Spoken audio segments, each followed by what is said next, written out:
నమస్తే. తరచు దగ్గు వేధిస్తోందా తగ్గకుండా? ఎసిడిటీ వల్ల కూడా దగ్గు తగ్గకుండా ఉండడమే కాకుండా లంగ్స్ కూడా ఎఫెక్ట్ అయ్యే రిస్క్ ఉందా? ఈ విషయాలు తప్పకుండా తెలుసుకోండి.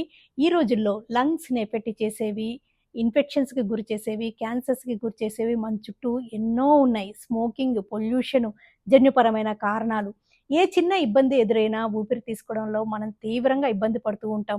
అసలు మన ఎగ్జిస్టెన్స్ స్టార్ట్ అయ్యేదే ఫస్ట్ బ్రెత్‌తో. ఆ క్రమంలోనే బిడ్డ ఏడవడం మొదలుపెడుతూ ఉంటుంది. అయితే ఈరోజు వరల్డ్ ఆస్తమా డే. ప్రతి సంవత్సరం మే ఫస్ట్ ట్యూస్‌డేన ఈ డే జరుపుకుంటూ ఉంటాం. ఈ రోజు ప్రాముఖ్యత ఏంటంటే ఇన్‌హేలర్స్ గురించి తెలియజేస్తూ జరుపుకుంటున్నాం. ఇన్‌హేలర్ అంటే వెనుకాడుతూ ఉంటారు కానీ అవసరం లేనే లేదని, ఫస్ట్ లైన్ ఆఫ్ ట్రీట్మెంట్‌గా కూడా మొదలుపెట్టవచ్చని, ఆస్తమాని బాగా అదుపులో ఉంచగలుగుతారని తెలియజేస్తూ ఉన్నారు. అయితే ఇన్‌హేలర్స్ బాగా వాడినా, మందులు క్రమం తప్పకుండా వాడినా కూడా ఆస్తమా అదుపులో లేకపోతే ఈ రోజుల్లో బయోలాజిక్స్ ట్రీట్మెంట్ కూడా ఉంది. ఇంజెక్షన్స్ ఫార్మ్‌లో ప్రతి 2, 3 వారాలకు ఒకసారి తీసుకునే ఈ ట్రీట్మెంట్ తోటి ఆస్తమాని బాగా అదుపులో ఉంచగలుగుతూ ఉంటారు. కాకపోతే as of now quite expensive. అసలు ఆస్తమాను మేనేజ్ చేయడంలో, అదుపులో ఉంచడంలో ఫస్ట్ ట్రిగ్గర్స్ ఏంటో తెలుసుకోవాల్సి ఉంటుంది. ఏవైతే ఎక్కువ చేస్తున్నాయో, అగ్రివేట్ చేస్తున్నాయో వాటికి దూరంగా ఉంచాలి.